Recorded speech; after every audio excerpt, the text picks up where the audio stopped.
Welcome back to the Zach Djellab podcast, ladies and gentlemen. I threw in the word podcast there because it's going to be a long one. Joining me today, Patrick Van Straten and Henry Hill. Henners, how are you doing? How's your weekend? Oh, it was the best. Thank you so much. I'm not surprised. Chelsea versus Liverpool. What a great game, guys. What a great game. Patrick, how you doing? I loved it. I loved every second of it. I'm good, man. Yeah, how are things? Glad to hear it. Yeah, not too bad. We are definitely not shooting this straight after the last video about Tuchel. As you can see by the title of this video, we are talking a little bit about future transfers, and we're going to be predicting the next £100 million signings. And so basically how this is going to work, we've all brought 3 players to the table. We're going to discuss them and talk a little bit about what club they could be moving to, and just basically discuss why they should be worth that amount of money. I do want to go, though, quickly, guys, through a couple of the players who have been bought for over £100 million, because if you look at it, there's arguments as to whether spending £100 million is even really worth it. Kylian Mbappe was bought for over £100 million. I think it was nearly 200, wasn't it? For when he went to PSG. Neymar for PSG. Coutinho when he went to Barca. Joao Felix when he moved to Atletico Madrid. Enzo Fernandez, Antoine Griezmann, Jack Grealish, Declan Rice, and Moises Caicedo are over £100 million signings. Last transfer window, it seemed like clubs kind of took a step back in spending 100 million or spending that amount of money as to previous years. It felt like actually the money in the transfer window last year wasn't that much compared to other years, or clubs weren't that rich. We know clubs outside of the Premier League are struggling quite a bit financially, so it's no shock. But we're still going to go through these 3 players and see who they could be going for over £100 million, or see when they go for £100 million. But Henry Hill, who is your first suggestion? Well, I was going to say, if you want a laugh, you should go and find Pat and I's actual debate on this £100 million player question on the old Football Daily podcast channel. It was with Joe Tomlinson. That was our first fierce coming together, I would say. But was that a COVID era one? Yeah, it was a COVID era one at home. And yes, you're right, Zach. Spending 100 million or more on a player, on the whole, is a bad idea. You should spend the money elsewhere on your squad. You should split it and spend the money on 2 players. Okay, I'm going to... Would you like an obvious one or an outside shout first? What would you like?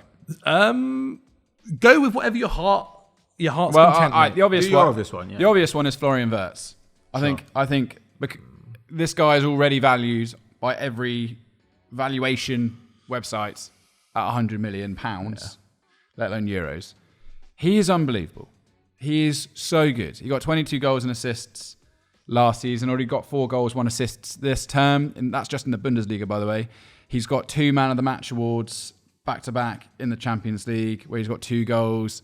Generally, he is the best player for Leverkusen, in my opinion. A very good, very, very good Leverkusen side. I like the fact that he's been a regular there since 2020. He is an example to all young footballers that you don't need to move straight away. Because a lot of young footballers have 1 or 2 good seasons, and maybe it's not always their fault. Maybe other clubs, their clubs push them into it, but they tend to move on and they get a bit lost down the road. I mean, Wirtz's family has a very close connection to the Leverkusen club. I'm pretty sure his sister's involved as well in terms of playing for their female team, and it's a match made in heaven really for him. And he's obviously learning a great deal under Xabi Alonso, but he was great for them before Xabi Alonso arrived at Leverkusen. Yeah, he had that injury, didn't he? The big one. He did, but he's been around on the scene for ages. For Germany as well, I think he's really stepped up and become what looks like a problem to figure it out to him alongside Musiala. Actually, they seem to have made it work. He scored some fun goals. If you want to see a really fun one, it's the 7-second goal against France, where he drops in space and just smacks it into the top corner. His ball striking's ridiculous. Yeah, it's crazy, really. I mean, there's nothing he can't do. And if you look at his heat maps, he's all over the pitch. He's everywhere. Even his blocks are huge. He works so hard for the sides. I genuinely think he prefers playing as a right central attacking midfielder. I think that's his ideal position. I genuinely think when City move on De Bruyne and Bernardo Silva, they'll go, who's the best fit that can go in that area? We'll go for Florian Wirtz. I think that is a move made in heaven if Guardiola stays there longer, and even if he doesn't. And I can just see City going, actually, this guy is worth 100 million, because he is. I don't think he's going to be there for a whole lot longer. Sounds like this is going to be his last year. This year, maybe one more year if they're lucky. But they held together most of their squad last term, and no one really batted an eyelid. I just love watching Florian Wirtz play football. He's brilliant. He's young. He's talented. He's already bounced back from a major injury, which is such a, that could be so destabilising. And yet he's only gone and got better and better. And yeah, I think give him freedom, give him confidence, and he will do amazing things for your team. He is worth £100 million comfortably. He's at a club which will sell him eventually. So yes, I think this is a shoe-in for a £100 million transfer at some point. How old is he now? 22, I think. 22 years old. Is he Jesus even that? Christ. He might even be younger, yeah, genuinely. Nah, he's an exceptional talent. He really is. And I actually think it was probably it was the start of last season. 21. I was linking him to Man City then. We were talking to him about going Man City. It does seem like Man City is the one that it will always be linked to. I do wonder if I don't know maybe they've already got. I guess he's Arda Güler, don't they? Real Madrid. They don't need another one. I mean, I think it'd be a bit of a problem for Real Madrid. Yeah, Real Madrid have got to figure out how they fit together the talent they've got first. Yeah, that is a very good point. No, I guess I'm just trying to think of other teams that could end up like looking towards him as well. I mean, Bayern Munich, they're kind of set. if Musiala and Wirtz work in the national team, there's a world where they could work in. I mean, then also adding Elise in there as well is a little bit difficult without shoving one of them to the wing probably. But no, Man City does seem like it. It doesn't. Man City have that money available when they need to go and spend it on like some huge transfer. Do you know what his contract's like at Leverkusen? Well, I think it's got a bit of length. A little bit of length. Yeah, okay. Even like Liverpool, they said they've got £100 million. They're just waiting for the right player to spend it on. Just you wait. Liverpool's £100 million to be spent somewhere soon. I reckon. Regardless, I think when he moves, and I think it'll be City, I think it will be £100 million. It should be really. Yeah, I mean, otherwise, like, I guess it's just about whether Alonso stays for another year, which does seem unlikely, because that could keep him there for one more year. Okay, Florian Wirtz does seem like a banker. I'm not surprised. Patrick Van Straten, who's your first? This is the most obvious name on my list, but I think is maybe also the least likely, just because he's now 25, and so if this is going to happen, it needs to happen soon. Yeah. But it's Rafael Leao. I think Rafael Leao is always kind of on the list for these sorts of guys, and it's interesting because if you look at his actual output, it does feel like it's stalled a bit. So he got 18 goal involvements in the league last season compared to 23 the year before, 21 the year before that. But his expected goal numbers have continued going up. I think it was like 16, 18, 19 the last 3 seasons. But the underlying numbers per 90 about the same. It's kind of been 0.7 for a while, and it's the same again this season. So that is a bit of a question for me. Like, why is that not going up? It might be because of issues at Milan. It might just be that kind of where he tops out. Yeah. However, he's improved lots of other aspects of his game under the hood, which I think quite impressive.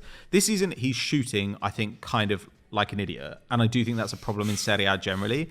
His shot quality is really, really bad this season. It's below league average, and he's shooting 4 times a game, so he's coughing up the ball a lot. But in every other respect, he's got more efficient. So he used to be a kind of 70% pass accuracy guy. Now he's like 78%. Okay. He used to pass into the box quite a lot. Now he passes into the box a ton. He creates more chances than ever before. And I mean, he's passing into the box 3 times a game. He's creating like 2.6 chances on top of his 4 shots. Like, I mean, I may not like the shots, but that is an awful lot of attacking output. Yeah. And lots of other aspects as well. Like, he's carrying the ball into the penalty area more. He's carrying the ball into the final third more. His dribble success is back where it was when he was at Lille, which is like 60%.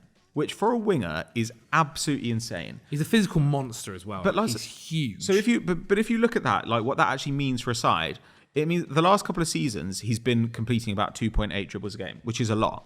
But he was attempting 5 or 6 to get that number completed. Well, this season he's attempting under 5 and still completing the same number of dribbles. Wow. So you're getting the same attacking, like dribble output from him, but he's coughing up the ball way less. That means that's more possession that kind of goes back into your side. Like you're losing the ball, so he's getting dispossessed less. He's also getting more progressive receptions, loads more than ever before. He's actually doing more defensive work than ever before. So he's a player who I think fits immediately into a top side.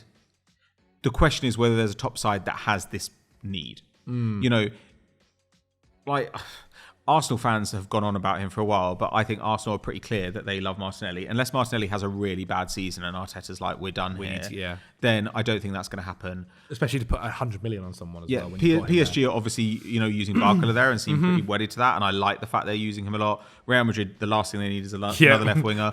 But Barcelona want one. Barcelona have wanted an actual left winger. They got Dani Olmo, who's not a winger.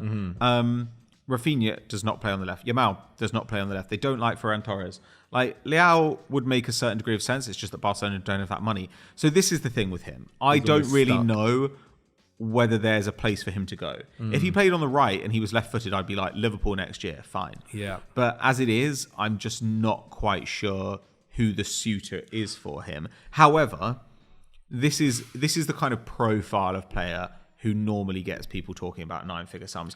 I just don't think it will probably happen because of his age and because of his position. But he does kind of have the talent to get there. And there are fewer red flags in him, even though he's older, than there are in someone like Kvara, who I think has like significant red flags in the way he plays. You think so? There are quite a lot. Like, I mean, you may say we can get over them, but that doesn't stop them being there. Like, it comes down to a coaching thing. Like, pretty similar. He also has horrible shot selection. His dribble success is incredibly low. Like, he's under 40% dribble success this season. As far as goals and assists have been higher, though. His shooting, but I think that's kind of a bit lucky because he does shoot an awful lot from range. His shot quality is like 0.07 expected goals per shot, and league average is like 0.11.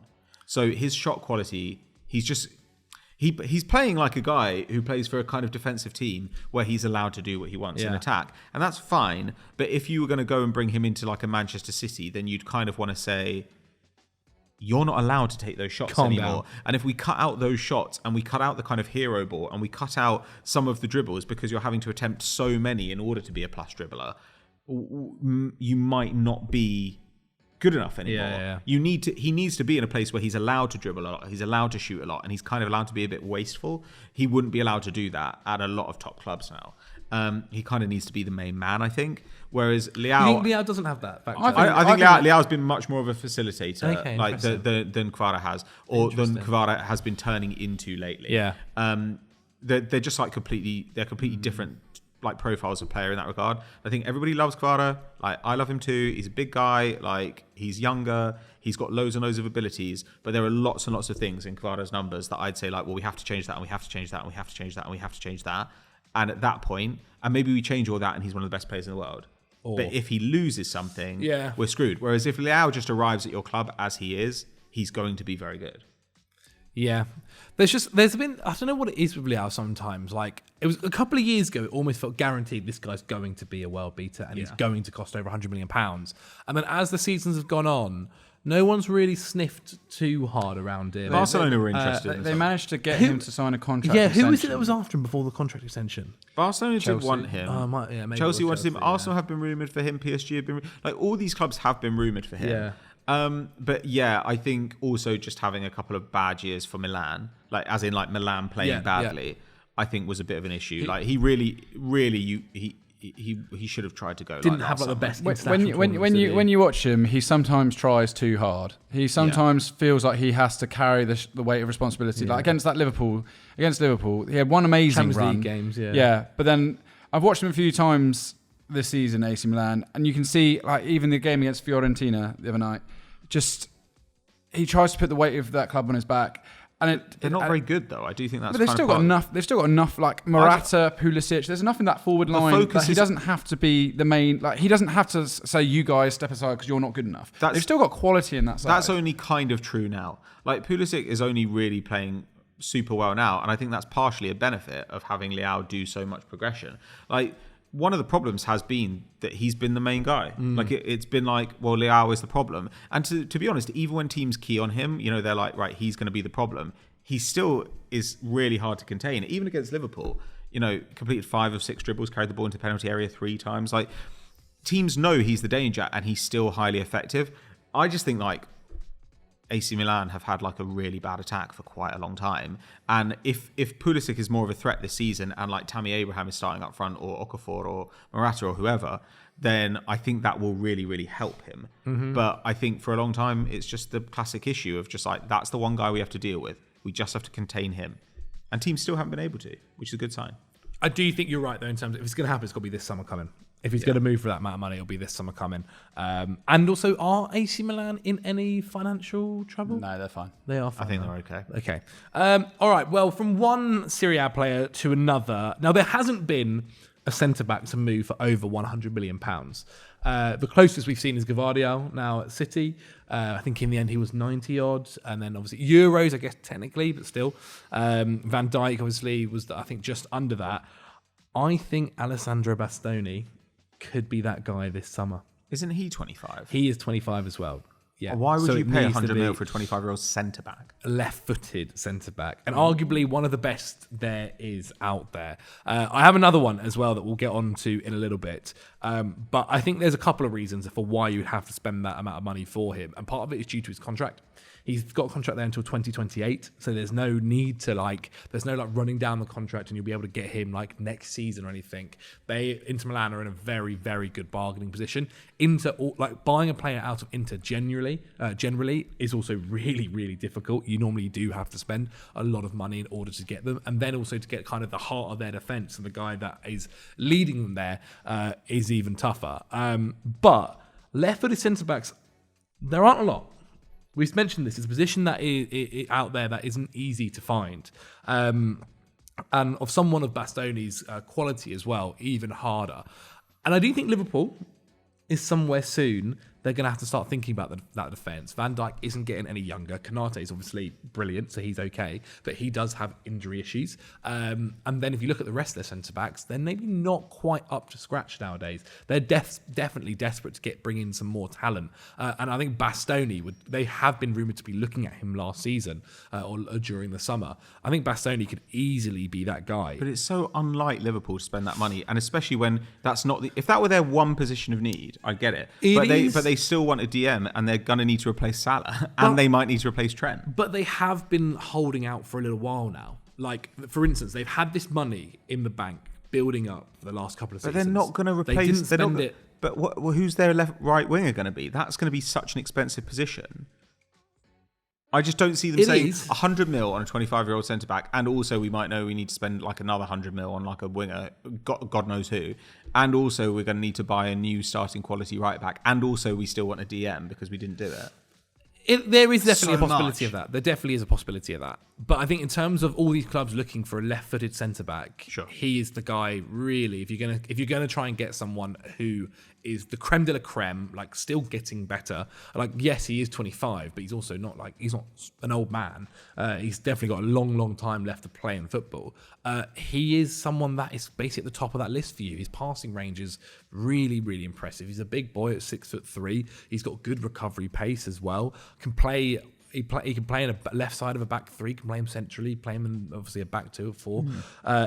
His injury record's really impressive. Never really had a crazy bad time injury. But who are the buyers that bid this up to that high? Because Chelsea don't need one, Arsenal don't need one, City don't need one. No, I think Liverpool would be the first place. I've got another one for Real Madrid that I'll bring up a little bit later, but Real Madrid are looking at centre-backs. They need centre-backs. Sure. Alaba's obviously injury prone now. Rudiger's not getting any younger. Then they're left with Vallejo and Militao as well, true. Though he's also had bad injuries as well throughout his career. And so that wouldn't surprise me. As you said, the thing is with £100 million, it does limit you to a few clubs who can afford that. And so there do become issues there. And I do think as well, with Bastoni, he loves Inter. He's an Italian. Obviously, he came through Atalanta's academy. He moved there quite a few years ago now. I think it was into the six years ago or so. And so it would have to be a project that is very impressive and would give him the possibility to win more titles, essentially, or or win the illustrious Champions League for him, having made that final against Man City and losing. I did maybe think about a Man City defence, but they are kind of okay. They've got a young Gvardiol. Ruben Diaz isn't necessarily that going to be looking to be replaced anytime soon. We mentioned the John Stones case on the last episode. If they did get rid of him, maybe they'd look to bring someone in. But the issue is, if someone does go for Bastoni, like Liverpool were rumoured to be looking at him last summer, it's going to cost over £100 million. or at least close to get his services, because it's so tough for them to get out there. Wage-wise as well, he's not necessarily, for someone of his talent, he's not necessarily on the most highest amount of money. He's on under 100,000 euros a week. He's on supposedly 95k a week, depending on which media source you believe. He's won everything he can domestically at Inter Milan. I think, like, if the right project came to him, he would go. But it'd have to be. You think so? It would have to be like a good one, obviously. It'd have to be a Real Madrid. It'd have to be a Liverpool. So that is my Bastoni case for possibly moving for £100 million.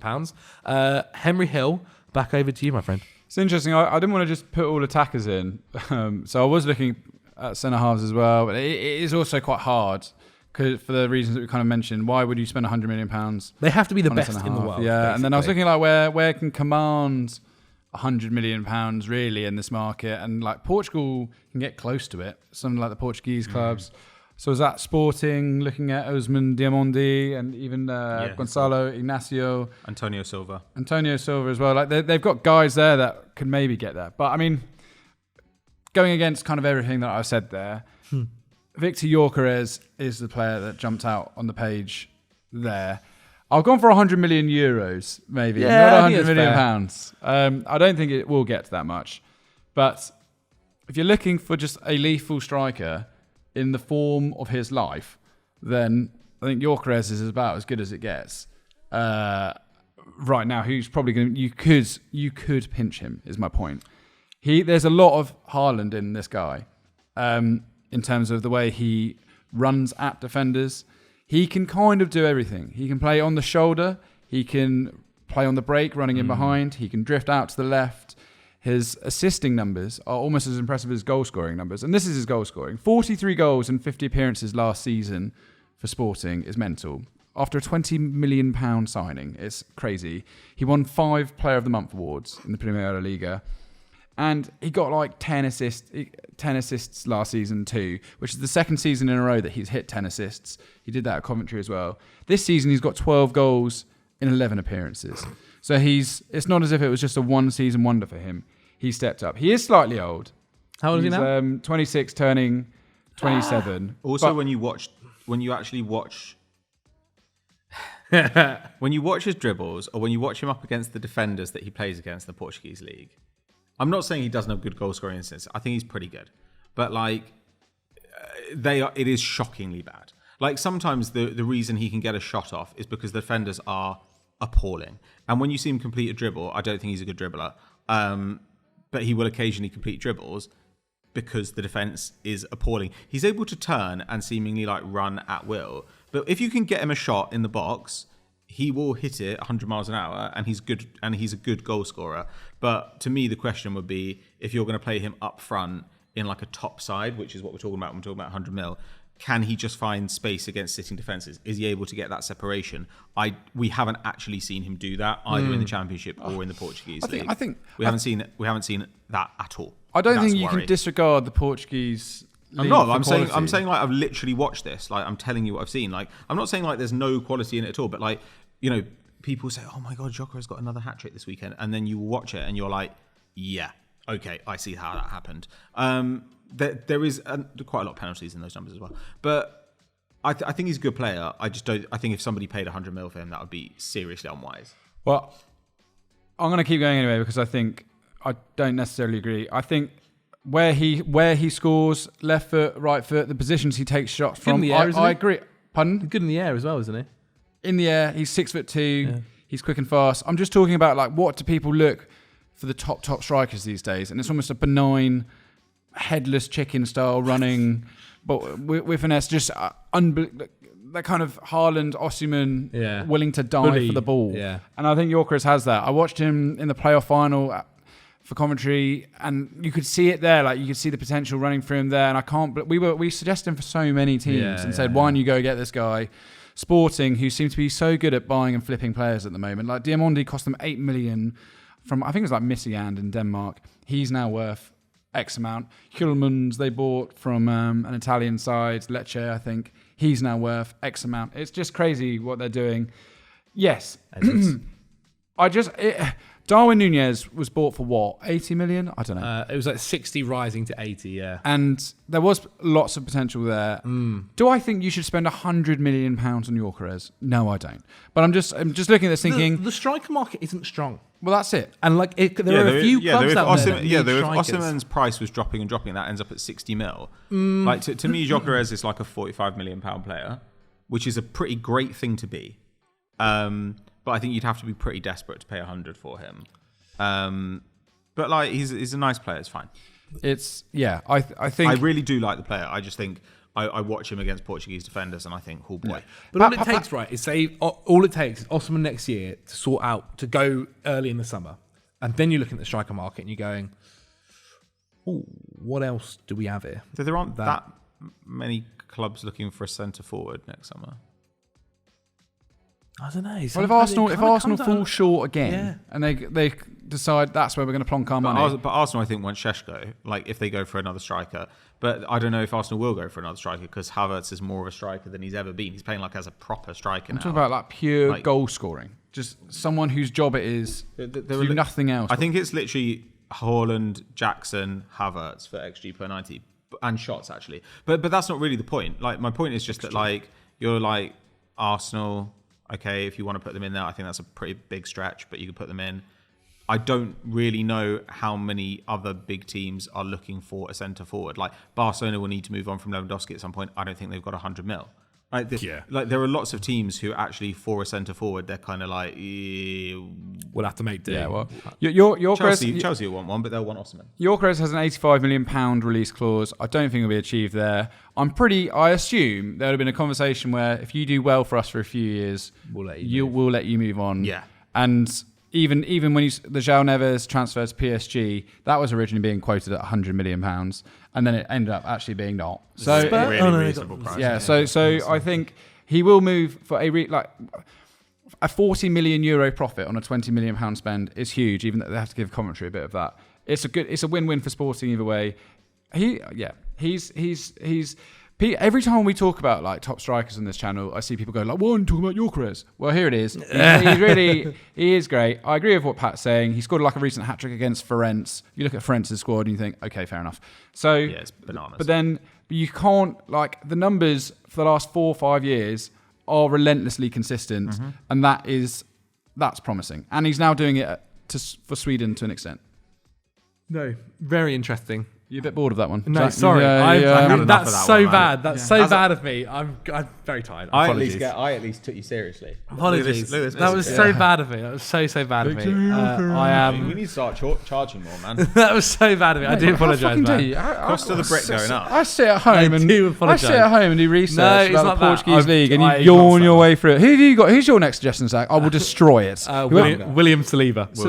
William Saliba. Do you want to do that one then? Yeah, why? Well, you're wrong. William Saliba. No, but you are actually wrong. Because like the only club that he's going to go to would be Real Madrid, and Real Madrid do not pay these sorts of fees for guys anymore. They let guys run down their contracts and they get them. So if Saliba goes to Real Madrid, they can't let him run down his contract. If Saliba goes to Real Madrid, he'll go in a few years' time when his contract is either up or very near its end, and so they'll get him for free or for a knockdown price. They won't get him for 100. Apparently, they are obsessed with the idea of signing him. I also don't think that's true, given that they wanted Lenny Yoro. But they spent 80 there's million. Somebody else they've been linked to recently, and Yoro Hato. They've been linked to a bunch of young centre backs, and they seem to be much more on the we're going to get 19-year-olds who are going to grow into this side rather than William Saliba's not going now, so we're looking at him being at least 24, but probably 25 or 26.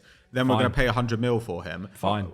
They're not going to do that. Real Madrid do not do this anymore. Have you not noticed that? They spent 80 million on Jude Bellingham. Who do they want? Who do they want next? Yeah, but that was it. Where they were like, this is a real opportunity in the kind of a position that we expect to be a major position of need, as opposed to centre backs where they're quite happy to bring them through and like blood them in. I just don't think they'll buy Saliba and be like straight in. I think if Saliba ends up at Real Madrid, and that would not surprise me at all, I think he'll end up there on a free.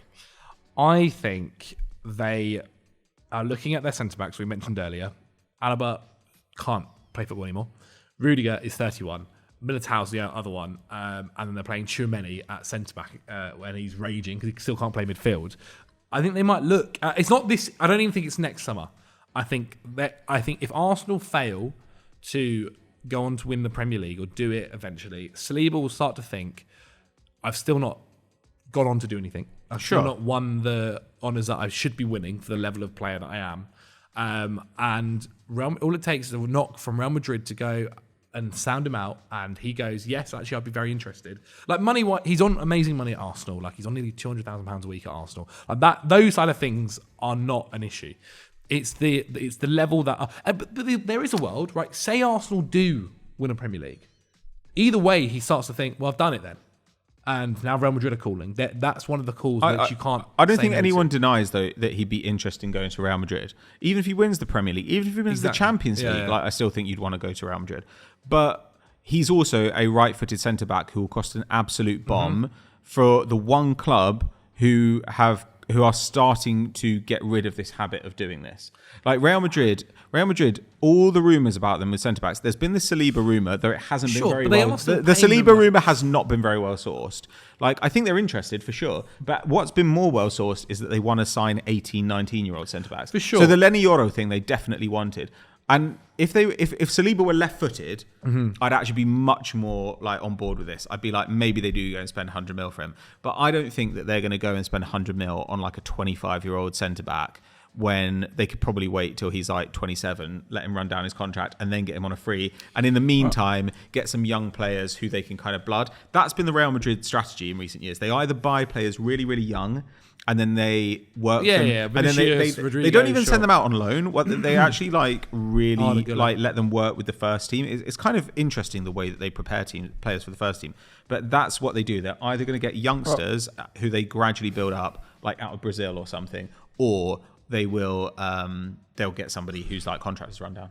But it is also about like the opportunity at the time, right? Yeah. And like if it like there's a world where there's and like it's not like they're not paying up Mbappe, for instance. Yes, they didn't pay a transfer fee for him. It's not like they're not paying him ridiculous amounts of money in other ways. Yeah, but I think they're happier to give the player money than a rival money. But if they could do with if they could do with Saliba, like I just think there's a situation where, say next summer, not even next summer, summer after next, where still like they go to Saliba, hey mate, like would you want to come? And he's like, sure, yeah, I would. They would go, okay, here's 100 million. I agree, but this summer they knew they wanted a right back. They actually knew they wanted a right back. Well, that's what they're doing. They're doing that at Trent next year. No, but they knew they wanted a right back. They knew they wanted Trent, and they could have gone and got Trent for a knockdown fee, and they said, no, we'll just wait a year. We'll get him on a free. But 2027 is when Saliba's contract runs out. That is like a little while. I know, but that's why I think like there's actually a chance that like he either goes on a free or he doesn't go. Like that's kind of my argument. I just think it doesn't seem to be the way Real Madrid are operating now. They've kind of needed a left back for a long time, and they were like, okay, we'll wait for Alphonso Davies to run down his contract. They've wanted a right back for a long time. Okay, even though they wanted a right back in the summer and he had a year left on his deal, they were like, we'd rather wait a season. Real Madrid basically at this point just refused to give other teams money, and it's interesting to watch. So I would not be surprised if Saliba would like to go. I would not be surprised if Real Madrid want him. I would not be surprised if he ends up there. I'd be very surprised if him going there results in them paying Arsenal a 9-figure transfer fee. I think it'll be like year left on his deal, or it'll be the January before his deal runs out, or something like that. I know it's a long time to wait for his deal to run out, but in 2027, that's 3 years' time, he's still going to be 26. It would not be that bad for Real Madrid to say, we're just going to wait and get him then for nothing. Like, that would be fine. Interesting. Very interesting. Let us know in the comments below what you think about William Saliba and all of these guys, and anyone that we haven't mentioned as well. The two side cameras, I think, have turned off. Henry Hill. No, this is mine. Sorry, Patrick Van Straten. I'll do mine quickly. Mine was a Real Madrid one as well. It's a bit controversial, probably, but Vinicius Junior.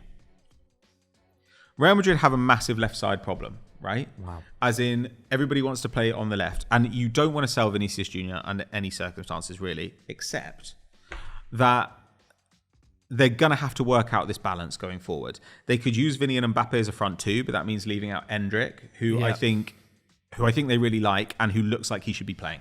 Like, he just looks like he should be playing. They look way better when he plays. If you want to put him in, then you have to play one of Mbappe or Vinny on the right. Mbappe has played there in the past. Vinny hasn't. But I think Mbappe is going to be like, you're paying me all this money. And Real Madrid will think, we're paying you all this money. I should be the guy. We're going to play you in your best position. So maybe they just put Vinicius on the right and he's still amazing and it's totally fine.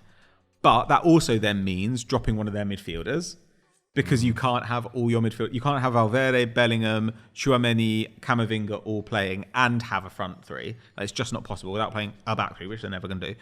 So that's an issue as well. So either way, somebody insane is going to be not playing for Real Madrid. Somebody they paid a huge fee for is going to not be playing for Real Madrid, or Valverde, I guess. They're also currently looking for a Toni Kroos replacement.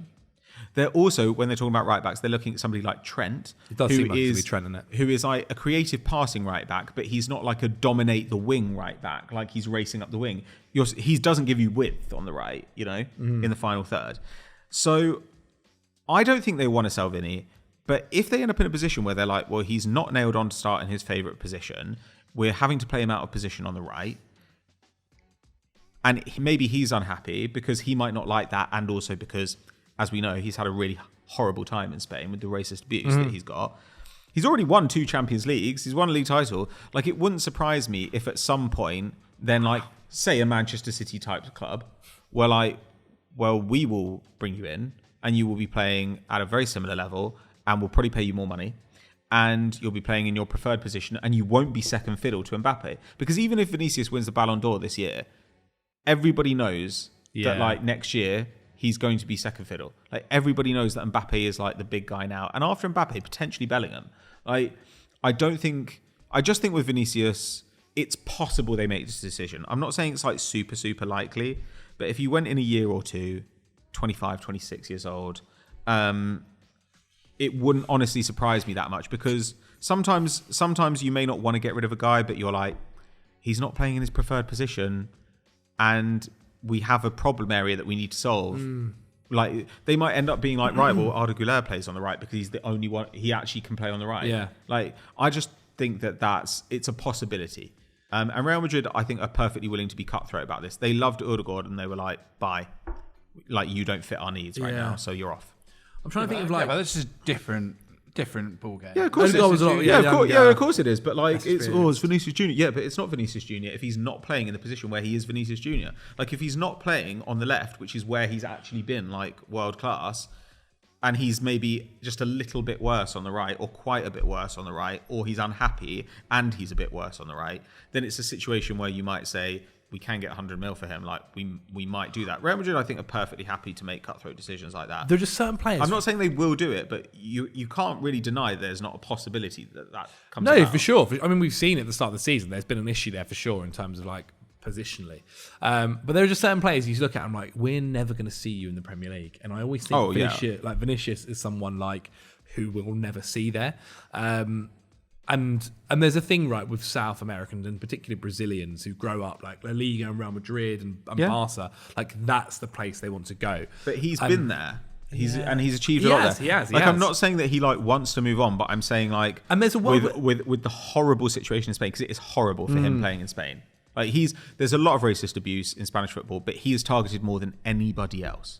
It's horrendous. And if he also ends up losing his favoured position because Mbappe is playing it, then if I were him, I'd be like, I could probably go to like Bayern Munich and play, behind the striker with like Musiala on Elise. That'd be all right. PSG might actually look at him. Sure. Like, I was going to say it could be a Man City world. Because I was thinking him under Pep, maybe not, but there is a future where there is a no Pep at Man City, and he can kind of join and be that guy. I think, and if he was to leave, it would be over 100 million quid. That's for sure. Like, without a doubt. Oh, and then some. Yeah, and the rest, exactly, and the rest. Okay, Vinicius Junior is an interesting shout. Again, let us know what you think in the comments below. Henners, your final suggestion, my friend. Yeah, it's more just based on what we're seeing in terms of his contract negotiations, and that was Musiala again, because his contract is running out soon. Bayern are desperately trying to tie him down to a new deal. There's been talks of even handing him a €400,000 a week deal. Wow. Because they're so desperate for him to stay. I don't think he's the next £100 million player, but I just look and think, I'm not getting the energy that he is looking at this as a lifetime project. I don't feel as if he wants to play at Bayern forever and ever. I mean, obviously he was at Southampton, at Chelsea. It's not as if he's been solely through the Bayern system. So wherever it's this round of contract or the next one, I think at some point Musiala is going to leave Bayern Munich for a different challenge because he wants to spread his wings a bit. And therefore, Yeah. Look, He spent a lot of his young life in England. Yeah, that's it. I think Grace Robertson made this point. She was like, a lot of these Bayern kids, like their heroes are guys like Muller and Robben and Ribery. But for Musiala, it probably is more people like Lampard. Yeah. And that does make a bit of a difference when it comes to like staking your entire, like being like a one club man. Yeah. Yeah. And he was like, you got to remember as well, like he played a lot of his youth international football for England. Like I think his father is one that's English, I think. And then I think his mum had divorced, and that's why they went to that. International allegiances aside, it's more. I just don't know if players are that bothered about being a one man club. And to be fair, like this is something that could happen quite soon. So, like for instance, if say Florian Wirtz is available, right, and Musiala still hasn't like tied himself down, there is a world where Bayern go, okay, we'll get you move on, and we'll bring Wirtz in, and that way, like kind of the transfer fee paid for Musiala by whatever club it might be would cover, you'd assume, the Wirtz fee. The Musiala to City rumours have been very consistent. Yeah, that even like Liverpool potentially have 100 million knocking around where they could do something. I do think that if it's obvious that Musiala is available and is not going to sign a new deal and wants to move abroad, then I think a lot of clubs, regardless of who they've got, will go, hold on a second. He's one of those talents. Let's have a think about this, because I'm not going to even bother saying his numbers. They're all just amazing. Yeah, he is, and just watch the guy. Yeah, and you can see how good he is when he's on the ball.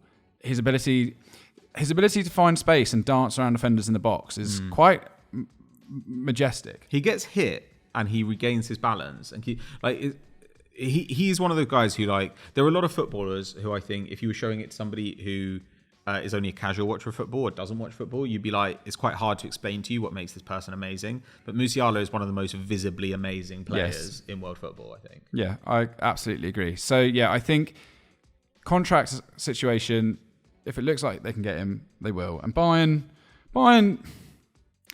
can be sensible. They're not complete idiots. So I mean, if someone came in and was like, "Here's over £100 million for Jamal Musiala," and they're thinking, "Well, he's not 100% agreeing to sign this new contract.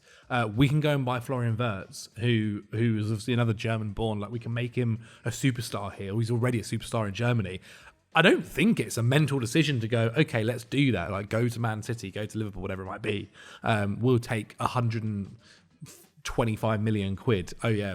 Leverkusen, here's 100 million. You have to be quite sure about that, though. I mean, like, isn't that kind of what they did with management this summer, where they were just like, well, we'll get rid of Tommy T because like we know that we can go and get Alonso off Leverkusen. Yeah. Like, no problem. We know we can go and get a great manager. And then like Alonso didn't want to come, and they were like, oh shit. And I wonder if like Bayern after that will think like, maybe no one. Maybe our pulling power is still great, but it's not quite what it was. Obviously, you'd have to sound out first about Wirtz's like willingness to, but like it does feel like I think next season or next summer is going to really be the one where a lot of the Leverkusen graduates and move on. But I think Musiala would be a lot of fun. It would be a lot of fun depending on where he goes. Okay, then if we're talking about guys that go for a lot of money, I'm going to talk about a Barcelona kid, Lamine Yamal. 17 years old. We're not going to go into the actual numbers of him. He's a freak. He's valued at 150 million euros. Contract runs out in 2026. Has a release clause of 1.1 billion pounds. That's quite soon, in 2026. It is, but the whole reason is because he's not 18 yet, he can't sign professional terms. So supposedly there's a gentleman's agreement. He's going to sign a new contract with Barcelona next summer when he turns 18, which will probably put him on crazy money. And I'm not saying this transfer will happen next season or the season after. It might happen for a couple of seasons. But Barca's financial issues are not getting better. In fact, every season on season, they do feel like they're getting worse. And we're seeing the same headlines about, oh my God, they can't sign Olmo. They need to get rid of a player. And suddenly Gundogan is now back at Man City. And it might get to a case, like we saw with the Messi situation, where he wanted to sign this deal. And like maybe they do try to give Lamine Yamal all this money. And again, it screws them further down the line for financial reasons, because now he's on 350,000 euros a week and they can't afford that, or even more. And the third rights issue, whatever. Third party license issues or whatever.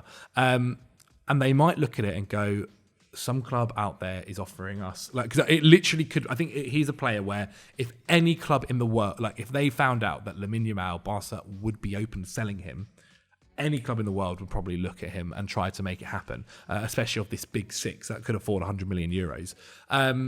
And I think there is definitely a possibility. There is also a possibility where, like, Lamine Yamal has spoken about how he wants to replicate the Lionel Messi and, like, staying at Barca for his whole career and trying, bring them back on top. Did not, in fact, do. Yeah, exactly. But like being there for the peak of their powers. But this Barca side, whilst yes, right now they do look like they're back on top, are constantly like this. They are constantly like this, and it's a lot due to the financial issues. Like this season, things look like they're going well. They've got a good manager in Hansi Flick. How long does that last until they then have to move on? What happens when Lewandowski leaves? What happens when other key players like Frankie de Jong is always rumoured about leaving? And what if he does eventually go next summer? And this, Lamine Yamal is too good of a player to not be playing in the big games consistently, like going to Champions League finals, battling for the top title every single season. And when, say, Man City, a Liverpool, who are after a right mid very, very soon, or a Bayern, whatever it might be, they're probably not Bayern with Elise there. I think there is a definite world where it could happen.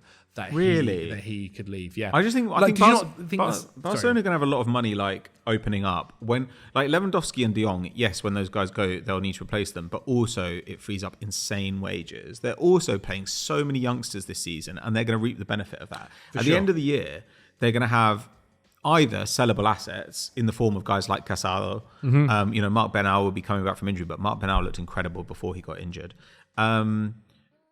They're going to have a bunch of these young players who either are first team quality or can be sold for pretty good fees. That will help them. When those wages come off the books, that will help them. I also think Flick will not be the kind of manager, like if they said, we're just going to go and spend like 100 mil on this guy, I do think Flick would kind of be like, I don't know if I want that. Like, I need the guys to play. I need the guys to play my football. But Barcelona, the problem when they were signing guys for tons and tons of money, they didn't need Coutinho when they spent that money. It was a terrible idea.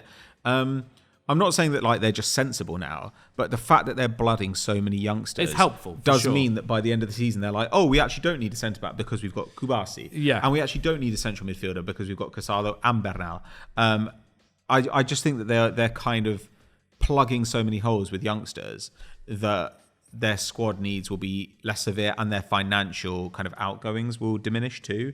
And they only need to do that for a few years to recover their financial position because, they still have insane revenue. They still have insane TV rights money. Like, I think they'll be okay as long as they don't do dumb shit for a little while. The problem is Barcelona are addicted to dumb shit. Exactly. But I do think having Flick there will help more than having, like, someone like Valverde or someone who is, like, a nice guy, but he essentially is going to do what the club tells him to do. I do think Flick would say, don't do that. That's stupid. Yeah, but then I also think like he would say that a few times. They go on to do that, and he goes, "Okay, I'm gone. I'm off." Yeah, but I don't think that'll happen. I don't think that'll happen. I think he's playing such good football at the moment that like Flick has an awful lot of credit in the bank. Yes, yeah, and he doesn't need. And also, if you say you don't need to sign this £100 million player, you can sign me this £50 million player that I want, and we'll be just as good. A club will kind of be like, if you're a good manager, they'll be like, oh, all right. Like nobody at Barcelona knows the first thing about football. I'm sorry, like, but they don't. They're stupid. They don't know anything about the business of football. It feels. But the academy is on such a heater at the moment. Don't get me wrong. If everything was in a disaster zone, like it would be nice. It's a nice backup for them to know that like we can sell Yamal and basically in one go fix our financial issues. Yeah. But I just think they'd honestly sell the rest of the squad before they sold him. They'd be like, we'll sell Kubasi, we'll sell Bernal, we'll sell every single guy at the club. You're not wrong. I just think there's a world maybe like they might. It's basically looking at their past history in the last 5 years and going, they keep making the same mistake. And eventually, that's going to bite them in the arse when it comes to someone like this. And if they have fixed it and they do what we say here, and they manage to find a world where they're not going and spending stupid money on players, which I kind of find still kind of hard to believe, but maybe they do. Then that world may not come up. There is still a world to say that if they're not making if they're not competing at the top level because they're not bringing in a higher quality of player, then still Yamal might look elsewhere. Sure, but I do understand. If they can fix his financial issues, this becomes a lot less of a big problem. I think if you want Yamal, you've got to try and turn his head this season then, before he turns 18. Because otherwise he's going to sign that deal. He's going to sign like a 6-year contract and you're like, we will never get this kid. We'll never get him out of Barcelona. Yeah, and you know what? The already, like, not that it's not a crazy injury, but to put the hamstring injury, take him out of the Spain squad was like something that, not that I'm seeing Ansu Fati straight away, but it is a little bit concerning. It is a bit concerning. A little bit concerning. Well, and Gavi and Pedri have had like same issues. Yeah. But I do think that if Barcelona found themselves in a hole, they could be like, we'll sell Koundé, we'll let Dion. I think they want to sell Dion. There's a few. I think they want to there sell is a few, Dion. yeah. Like we'll get rid of a couple of those guys, and even maybe a Gavi, just because of the injury issues before they got to Yamal. The guy is so young though that it's like we could sit here 10 years time, or sorry, like 9 years time when he's 26, and still he could be someone that people are rumoured at to be going for 100 mil. Horrible idea that is. Which is mad. Your last player. So I wanted to go for a different position too. I went for Carlos Baleba, who is having an insane start to the season at Brighton. Yes. Everyone's calling him Baleba, which I think is the dumbest shit I've ever heard. That is such English shit. And it just makes me think of Justin Bieber. But like Brighton have previous with this, and Brighton are going to sell probably somebody next summer for an insane fee, and it could be about 4 guys. Yeah. They could sell Mitoma, they could sell Pedro, they could sell Ferguson, they could sell Baleba, like tons and tons of guys. Dingra. But DMs are really, really valuable at the moment, right? Like we talked about João Neves before. João Neves went for like 60 mil plus 10, and we were like, that's a massive bargain.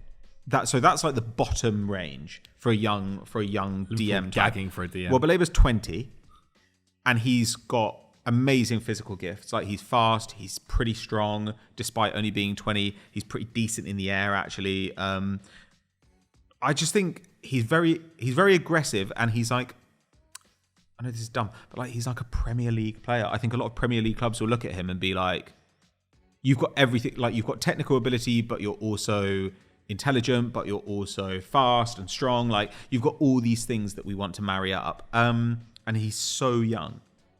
So he's at like 5.3 defensive actions a game at the moment, which is outstanding, and his tackle success is over 60%. So both of those are ahead of Caicedo in his last season at Brighton. He's only slightly behind in recoveries, but he's clearly a more adventurous player. I don't think he's... He doesn't just sit back, does he? Like he will bomb forward. Yeah, and he's like 90% pass accuracy, 6 progressive passes a game, which is also really good. I don't think he's quite the passer Caicedo was at Brighton, but it's also a role thing. I think he's asked to carry the ball more, which is interesting. He's completing 1.7 dribbles a game at a 60% clip as a 20-year-old. And midfielders who complete over like 1.4 dribbles a game are pretty special. To be doing that while putting up good passing numbers, while putting up good defensive numbers, at 20 in a real league, playing for a club that plays a style of football which a lot of top teams watch and think, well, this is basically like us. You know, if you're Arsenal, if you're City, if you're Liverpool, you look at Brighton and you're like, a player who plays well for Brighton can probably play well for us. And that has proved to be the case, right? Yeah, I mean... You know, Trossard, McAllister, whoever. So I just look at this set of skills, and I think it's a very impressive set of skills for any central midfielder. But for a 20-year-old... who before he went to Brighton had played about 900 minutes and then last season was in and out, played quite a bit, but was in and out. Now is clearly like a starter. He's also left-footed, which is less valuable, you know, than it is in a centre back. Yeah, for sure. But it is still valuable. It's a nice balance to have. Wins a lot in the air. Okay, he's 5'10" or 5'10 and a half.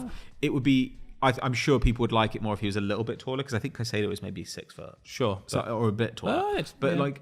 You might think, it'd be nice if he was a bit taller, but it also wouldn't be that surprising if he grew another half inch. Like, literally. He's 20. I just look at him and I think, João Pedro I think is great. Mitoma I think is great, but Mitoma's a bit older. João Pedro, he's an attacking mid, though he does a lot of progressive stuff. But I'd look at those players and I'd think we can find versions of these, not as good, but we can find versions of these for like half the money elsewhere. Whereas I look at someone like Baleba and I think, top team ready, super young. These kinds of players are incredibly hard to find. And you're not just signing someone who's good enough for the league. You're signing someone who's like good enough for the league and is blooded in the league. Like he will have like a season and a half of games in the league when you sign him. Yeah. He's just the kind of guy who, if City... It's not Liverpool, surely. If City or Liverpool went and said next summer, like, we're just going to pay 100 mil and get Baleba, I'd be like, totally love it. Like, Yeah. just do it. Super fun. He does feel very Liverpool-y. Well, they're after a DM, aren't they? Like, he's less of a sitter though than I think they want. But if he went to Liverpool, it would be sick. Like he's just a really, really exciting player. Yeah. When you watch Brighton, it's almost like when Van Hecker, like whoever gets on the ball, I'm like, I love this player. Yeah, there's not a I single player, honestly yeah. love like pretty much the entire team. Yeah. Like there's so many interesting players, and I think they're going to get better and better as the season goes on because they're still in touching distance of the top four, despite having had a tough schedule so far and not blooded people. Like Vifa's barely played, Gruda hasn't played.